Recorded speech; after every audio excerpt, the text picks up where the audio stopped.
বললো উনি তো এখানে ডাক্তার না, উনি এখানে আবাসিক ডাক্তার, বাইরে থেকে দিতে হবে, আমার কথা শোনা যাবে না। পার্থদা এতদিন বাদে বাড়িতে ফিরলেন দলের সঙ্গে। আমি দেখছিলাম গতকাল অনেক আপনার যারা অনুগামীরা ছিলেন তারা এসেছেন, স্বাগত জানিয়েছেন, বাড়ির বাইরে অপেক্ষা করেছেন। দলের শীর্ষ নেতৃত্ব, দলনেত্রী অভিষেক বন্দ্যোপাধ্যায় কারোর সঙ্গে কথা হয়েছে বা কথা বলবেন? আপনি বলছিলেন দলের আপনি অবিচ্ছেদ্য অংশ, সত্যি কথাই, কিন্তু এর মাঝে আর কোনো কথা হয়েছে বা কথা বলার চিন্তা ভাবনা? আমি আমার স্বাস্থ্য নিয়ে এখন ব্যস্ত। আচ্ছা, যদি আমি সুস্থ হতে পারি তাহলে তো নিশ্চয়ই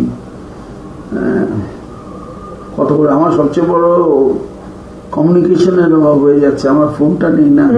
এবং আপনাদের কাছে যে পুরোনো নাম্বার ছিল, সে পুরোনো নাম্বারটা তো আমার নেই। তারা ভাবে যে বোধহয় পার্থদা কথা বলছে না একা।